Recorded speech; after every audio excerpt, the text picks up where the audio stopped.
This got him so excited, and he's like, I want to be the youngest person to summit Pikes Peak in one day. And how old is and he's 8, so he would be the youngest on record. my child may have a goal, but they don't realize the work that goes into that. Was there ever a point he's like, I don't need to do the training, or I don't want to do this anymore? Honestly, I was really hesitant. We were thinking of backup plans because I went last year and I was like, that was hard. That was so hard. What are the more of the real life lessons that you want your child to learn? What if I told you that a story could teach your child more history, science, math, and literature than a year of textbooks? Welcome to the Story Schooling Podcast. I'm Angel Selden, author of Curiouser. And I'm Sandy Fouts, co-founder of Wonderwell Learning. I'm so excited to hear the story of you and your son and what happened this week. Yeah, this was a big week for us. And 4 weeks ago, I was telling my son about the book, The Comfort Crisis, which I've mentioned multiple times. Yeah. I'm sure in all our future episodes, I'll always be obsessing over some book and I'll bring that up repeatedly. But for right now, it's The Comfort Crisis. There's a lot of things in that book that aren't resonating with me, but it's inspired me in a number of ways.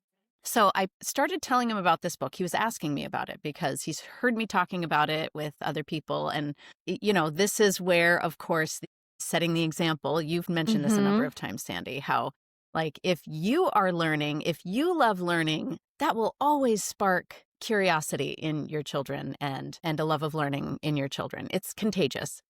So I'm telling him a little bit about this book, and I prefaced it with, how we've been learning about medieval times. We've been reading all these books that take place in medieval times or are about medieval times. I said, if you went back and lived like King Henry VIII, you would much be a middle-class person now in our time today, live your life the way it is right now, than be King Henry VIII, one of the richest people in the entire world at the time, because the castle was always dark and damp. It was very hot in the summer and very cold and wet in the winter. Even the king he carried something around him like a rabbit's foot or something to attract the fleas and the lice that were on his body so that they would go to this dead rabbit's foot or something that was hanging on him instead of crawling all over his body. So I said you would be very uncomfortable living during that time, even living like the king compared to how you live now. And if you were suddenly transported back then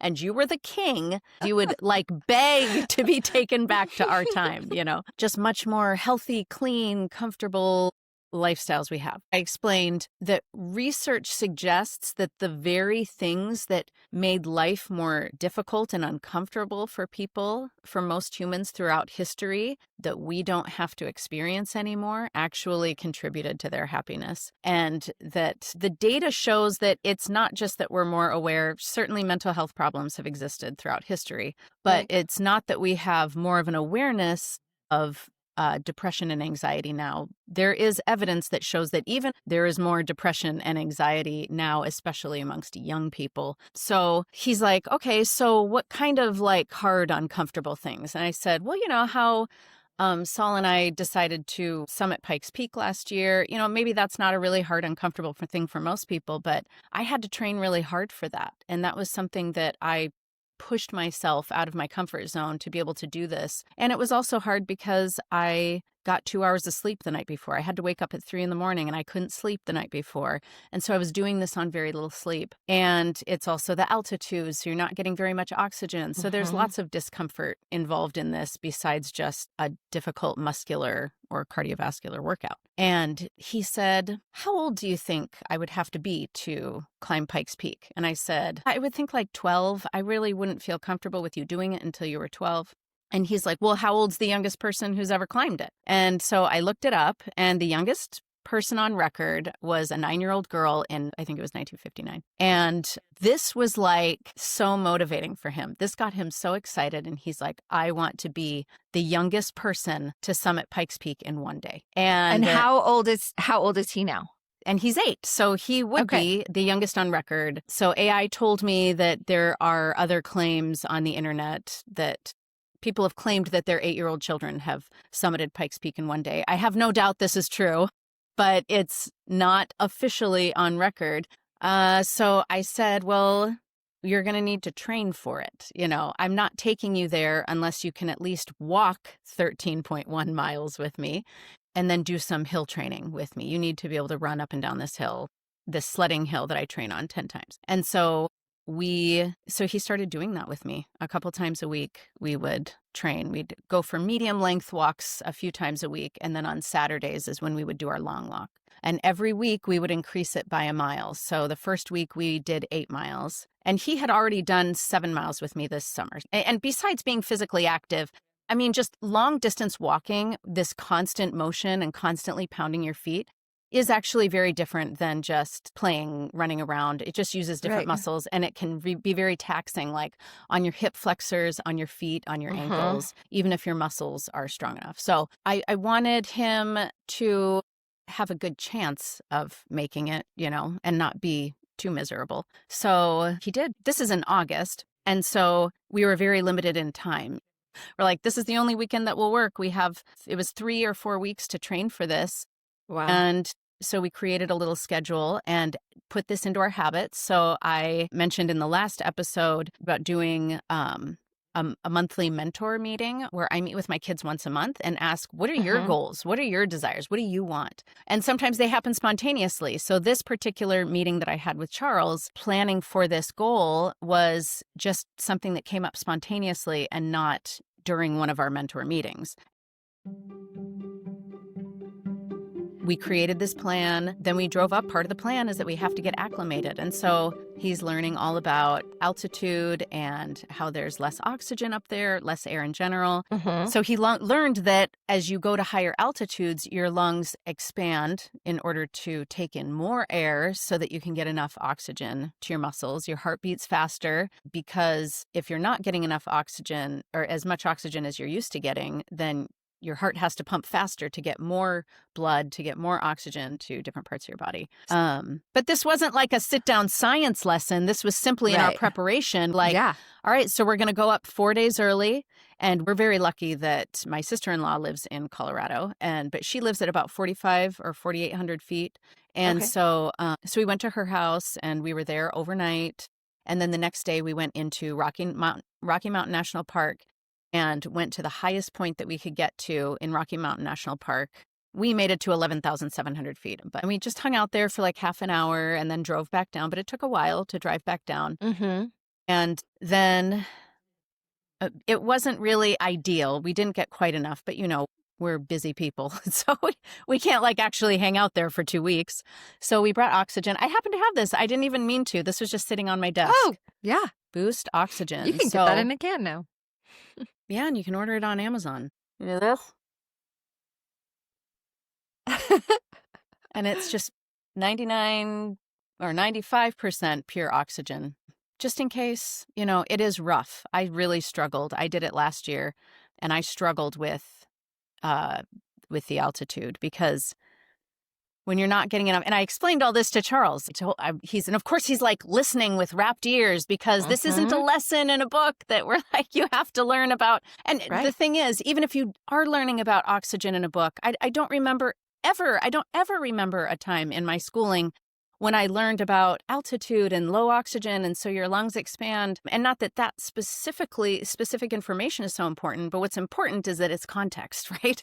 I mean, that we learned that oxygen goes in your lungs, but it was like this lesson that was disconnected from anything that the kids were experiencing. Most of the kids were experiencing in real life, except, that's all right. I breathe oxygen, but he was so rapt because, go ahead. That goes to the principle that we talk about. We start with the whole, and then you're breaking it into the parts. Instead of in school when we have the parts and you're learning about oxygen, but it has no application to the whole. So you started with this whole, and then all of the other little rabbit trails and pieces that go along with it. It makes sense because you're relating it back to something that's a whole piece, and you're implementing it right there, and it applies. It's applicable. Exactly.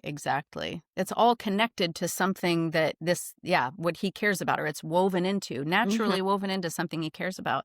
And of course, he'll never forget it because he also got to the point where he was struggling at about 11,000 feet to put one foot in front of the other. We actually didn't even tell him that a symptom of altitude sickness or slight hypoxia was headaches and dizziness. And suddenly he was like, oh, I have a really bad headache. Like, this kid never gets headaches. So he's like, I have a headache and I feel like I'm dizzy. I'm going to fall over. I need to sit down, you know. And we're like, oh, you're getting low oxygen. So here, take some of this. And that did help him get through. But I explained to him that, I mean, before he was like in the middle of this, no, he's like reeling with dizziness. Right. But I said, your muscles need oxygen to work, to function. Yeah. And so it is not just, I feel like I'm out of breath and I feel dizzy. You feel like your legs are almost leaden or they seize up. You almost can't tighten your muscles to move one leg in front of the other. And you have to. It was like so strenuous and laborious to walk 50 feet. And so I said, your muscles like just can't work. So at the top, it's 14,100 feet. Okay. Yeah. And we're coming from 800 feet above sea level. So that's a huge difference. Colorado natives will do better. They'll be able to do it faster. But he did in 10 and a half hours, hit it. And we just kept saying, you are crushing this mountain, buddy. You can do this. Like, I can't believe you keep going. Because he just kept saying he would stop and rest because he was lightheaded. And then he would say, oh, but I just want to finish it. I have to finish it, you know. And he knew at that point, like, nobody's carrying him up the mountain. And he just had to get up. But here was another magical moment. When I said, why don't you lead? And we said, yeah, you set the pace and we'll just go your pace. So we let him lead. And that was pretty magical. But then what took it to the next level was he got a little bit ahead. And so Neil and I sat down and rested and we let him get ahead and we're like, okay, we might not be able to keep up with you. And there was a point where I was like, no, I really legitimately need to rest. I wasn't just pretending. But I said, you can go as far ahead as you want. Just don't come back to us. And at that point, actually, we were out of the trees. We had gotten above the tree line and here again, as we were walking up the mountain, when the tree line stops, I didn't even explain it. You know, we've talked about asking questions. So at one point we got a view of the peak. It looked so far away and it seems like how the heck, and it looked almost like the face was vertical up to the peak, you know. How are you going to climb up that, you know? And I said, that's it. Can you believe it? And you could see this teeny tiny red line, which was the train, because there was a train that was going to take us down. And you see the train? Oh my gosh, I see it. And I said, do you see where the trees stop there? Why do you think they stop? And he's like there isn't enough water up there. And I was like, yeah, that might be part of it. What else do you know about how it's different up that high on the mountain? Oh, well, there's less air and plants need carbon dioxide. And okay, then he started making the connection that it was just rocks and there actually is some plant life, but they're very tiny because there's not that much carbon dioxide, right? So he started getting further ahead. And when he realized, I'm leaving my parents in the dust, you know, that was so motivating for him. Empowering. It was so empowering, yeah. And so he kept trying. He would still rest when he needed to, but it almost gave him this burst of energy, you know. And so he just kept going. And I have a video, you know, I'll put it into the podcast here, and if people want to watch it, of him getting far ahead of us. And you can see him like this, not a dot. He wasn't that far away, but much smaller in the film, like going up these rocks. He's leaving us in the dust.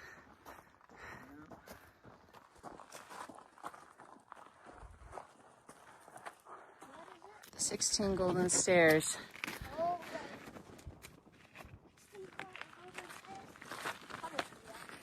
right.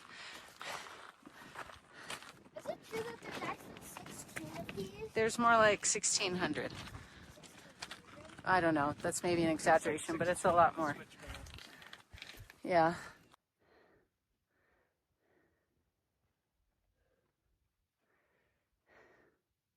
He got way ahead of us. You got it. 13 miles. You're amazing. 8,000 feet of elevation gain.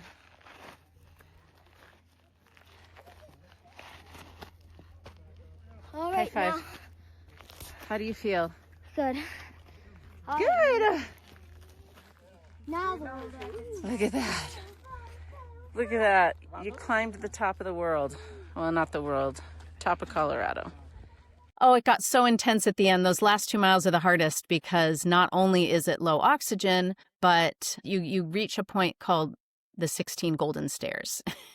And it feels like 1,600 golden stairs. Mm-hmm. And they're like, I mean, they're not little stairs. And then the last part of it is scrambling.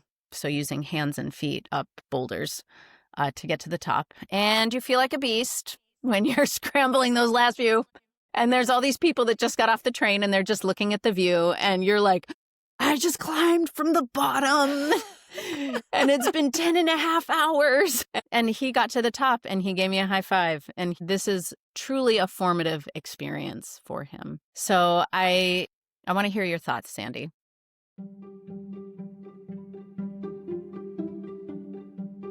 Well, a couple of questions I have. So when he started his training, what was his attitude in the daily training and having to run those hill sprints and take time to work hard at that training? What was his attitude going into that? Well, that is a daily? great question. It was fun at first, and then it got boring. Yeah. And he's like, this is boring. And I'm like, yeah, I'm so sorry. You know, we, especially just in our Minnesota suburban neighborhood, and we have a lot of nature in our neighborhood, but, you know, we're walking on streets and paths and the same streets and paths and over again outside of the city, and done some more legitimate hiking trails in state parks or whatever.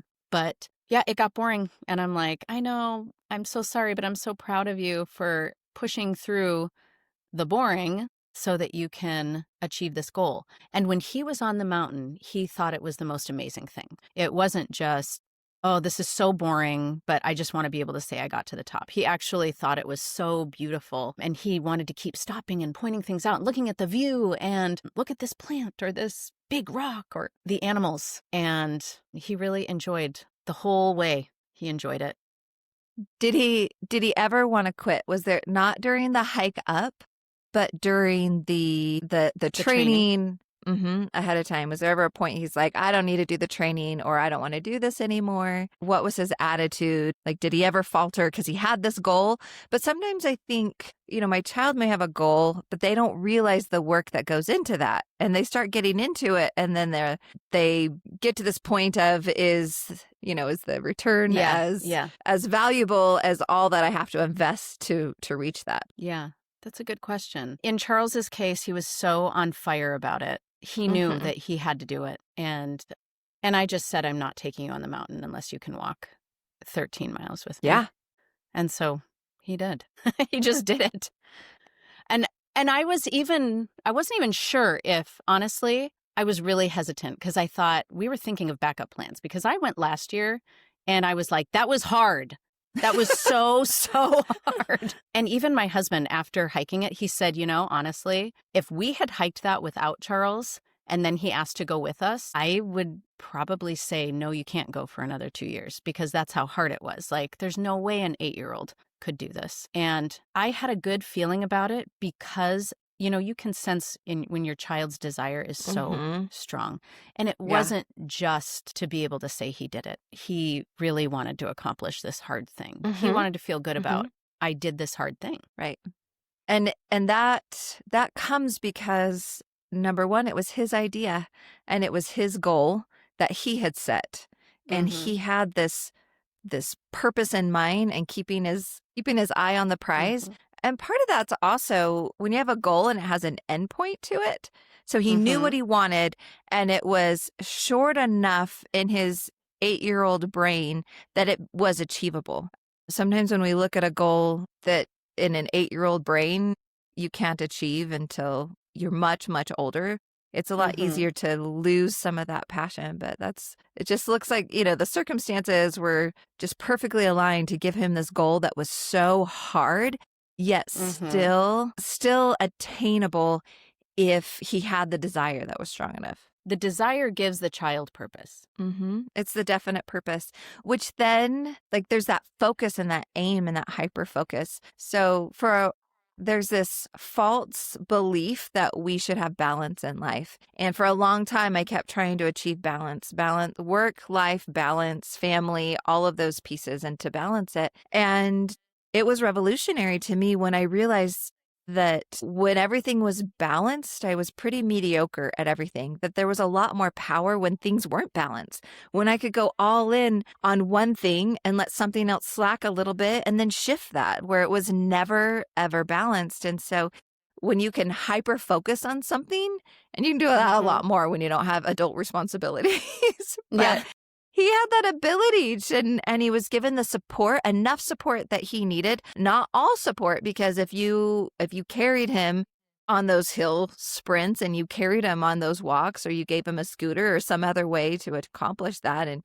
he wouldn't have gained what he needed to be able to do the hard thing that he wanted to accomplish. But that definite purpose in a child or in an adult, in humans, when we have a purpose and we have an aim, you mix that with desire and faith, and then you're unstoppable, because our brains have the ability to transform and create that. That's what he did. And then it's amazing how we think sometimes we can't accomplish something, but one little shift of mindset, something happens and you have this renewed strength and this renewed energy, which is what he had when he realized, oh, wait, I'm leaving the adults behind. And this gave him this renewed energy to keep going. And we have more power in us than we realize. And now he has this formative experience that he can now look back to.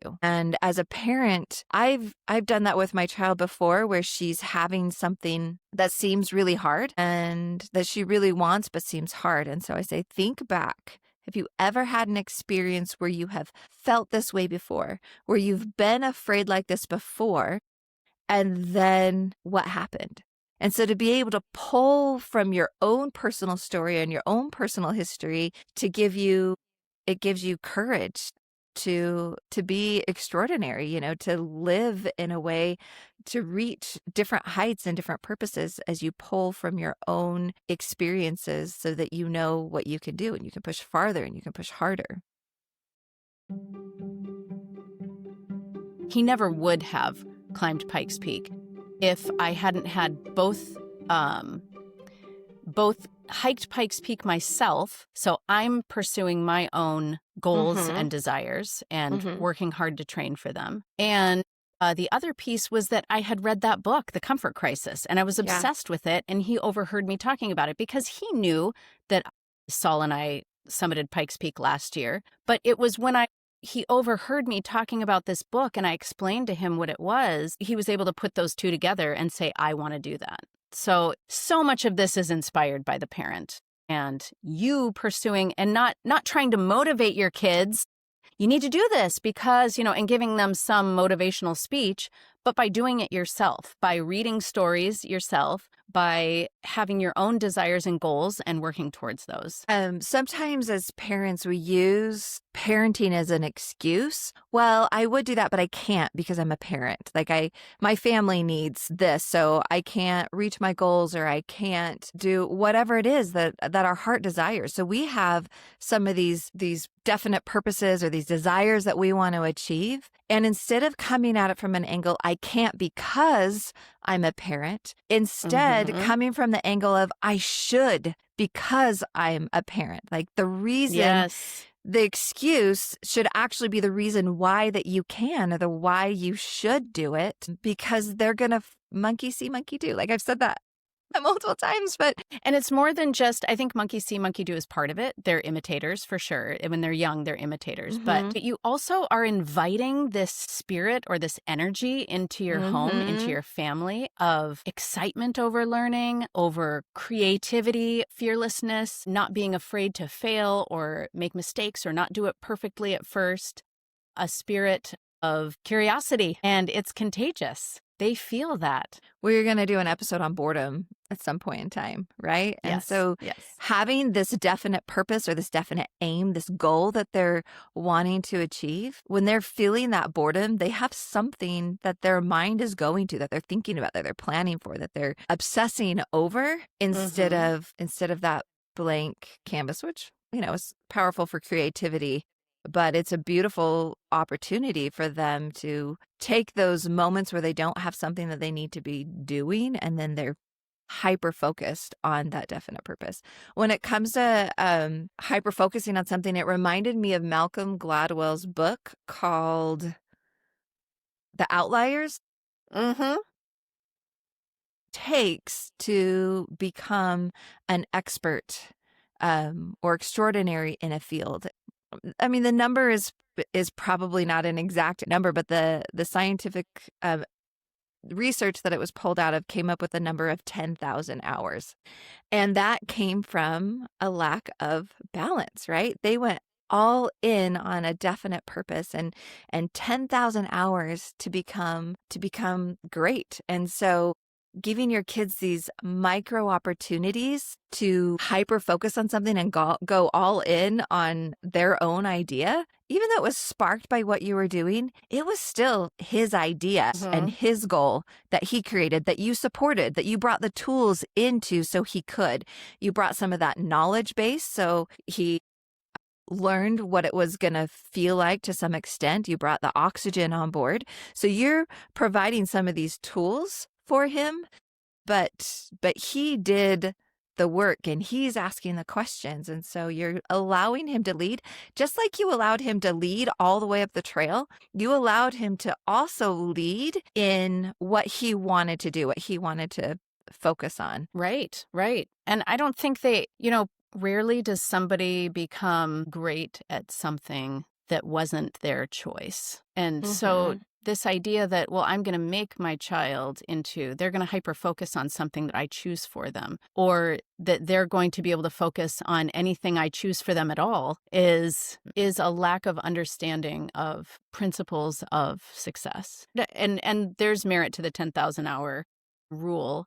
I think that those studies were limited to skills that have very predictable paths to success, like music or what were some of the other examples in there? Sports, I think sports, chess, physical. like things that there are a very specific algorithm and there are certain techniques and skills that you learn and build over time. The ones that truly get good at music are the ones that are passionate about it, because that comes through in the music. Yeah. It's more than just being technically on point. Somebody asked a professional symphony orchestra, how many of you did your parents make you practice your instrument? And nobody raised their hands. It was because they loved practicing their instruments. Right.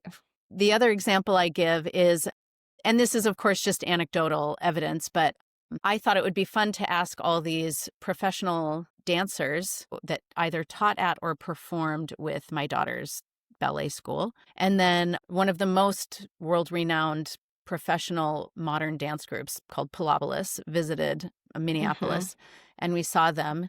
And most of them started as teenagers. One said he started when he was 17, started dancing. And all the ballet dancers I asked started at age 12 or 13, except for one said she started when she was 5.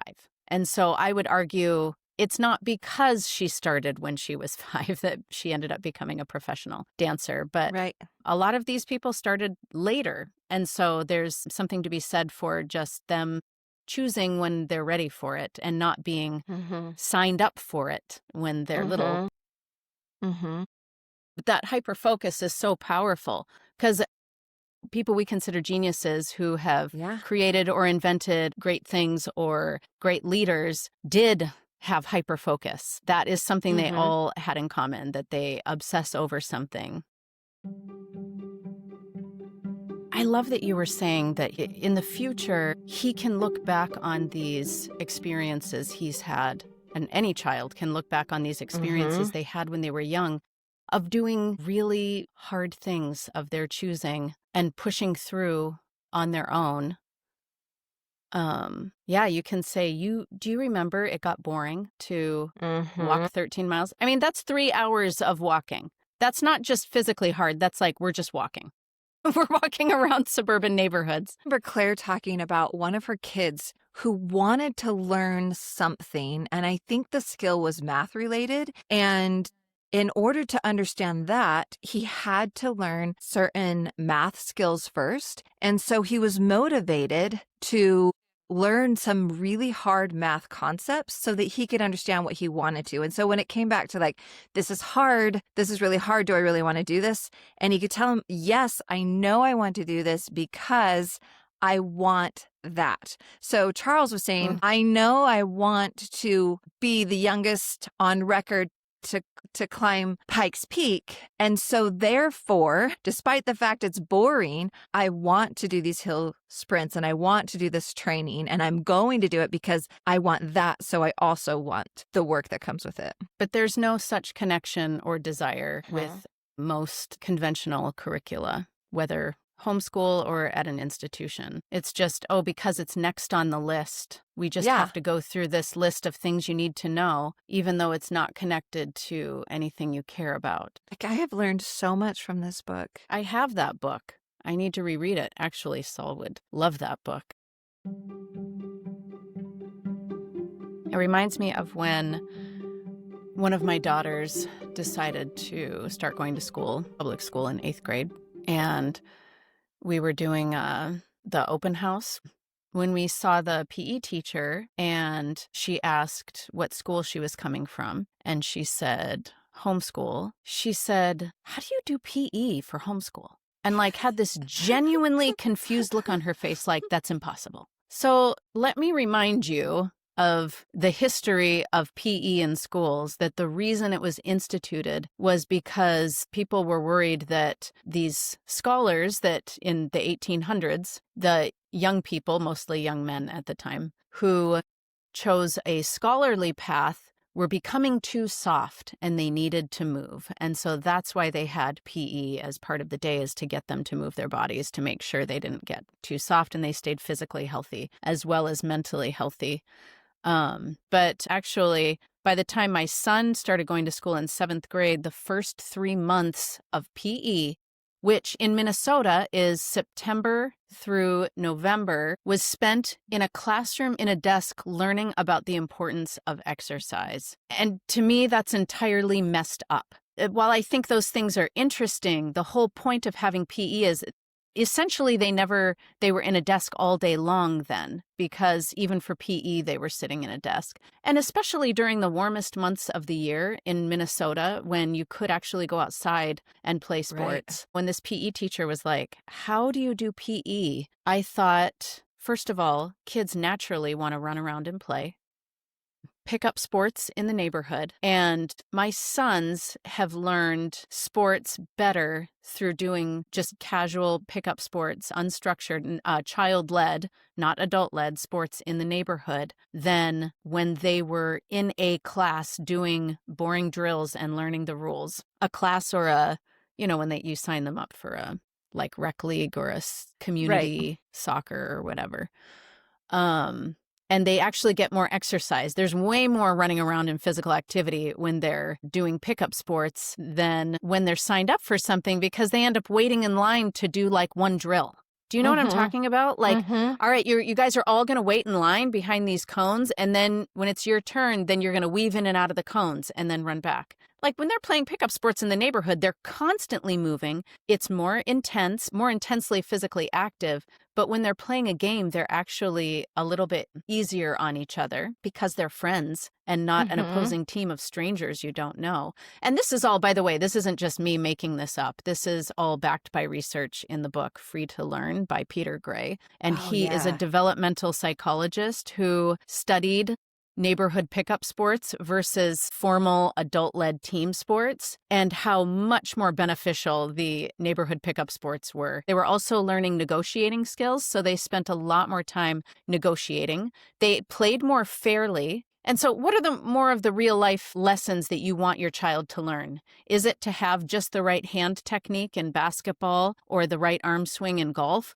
Or is it the negotiating part of it and learning to work with a team and play with a team? You're actually not getting as much of that. I know that people, they like to think that, oh, if I sign my child up for team sports, then they're learning to work with a team. No, actually what they're learning is to just wait for the adult to tell them what to do. They're not doing any of the negotiating. And they learn to see the opposing team as the enemy. The focus is much more on winning than on just having a good time and seeking out a challenge. So that was another thing that Peter Gray found, was that in these pickup sports, the children actually wanted more of a challenge. They realized that the game wasn't as fun when it was too easy. And so the kids who were better or older and stronger would intentionally handicap themselves a bit in order to make the game more fun, because games are fun because it poses a challenge. Games Right. are not fun when they're easy to win. And I have multiple friends who have told me about these experiences, one in particular on a traveling basketball team. And what they try to do, both the parents and the coaches try to create these super teams. So the kids that they think are the best, they try to put them together because they want to be on the winning team. And what's happening is they're actually not strengthening their basketball skills because they're so much better. What they're doing is it's an easy win every time. And so they're not challenging themselves. Mm-hmm. I could go on and on about that. Well, I found that same concept in swimming. There's a certain skill level that you need to learn to swim. However, my children were much more successful in their skills in water when they played. So when they just got into a pool and they were all playing around, because they were having so much fun, they were quickly learning that skill of swimming, and it wasn't about, I wasn't trying to create the strongest swimmers. I was trying to create kids who knew how to be safe in the water and keep themselves up. And they developed that skill much faster through play than they did through lessons or organized instruction.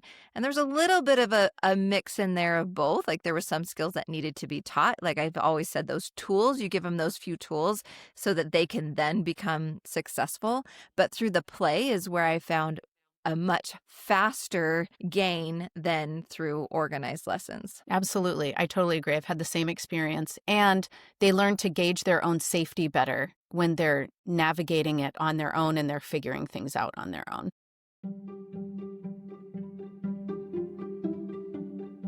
So as I'm reading the book, I'm pulling out these different things and see how it's applicable in life. So as you're telling this story about Charles, I kept using the words a definite purpose and a definite plan because I've been reading this book called Think and Grow Rich by Napoleon Hill.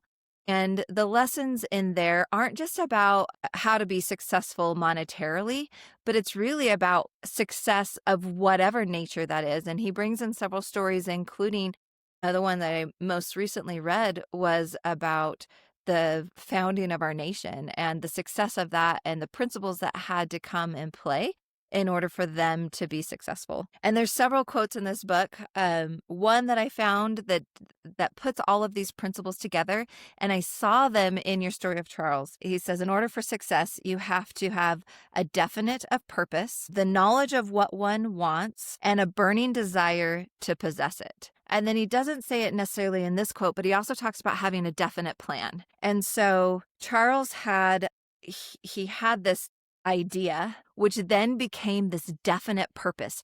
I want to be, and it's very clear, like there was no ambiguity of what he wanted. I want to be the youngest person on record to summit Pike's Peak. So he has this definite of purpose. He knew a knowledge of what one wants. He knew exactly what he wanted.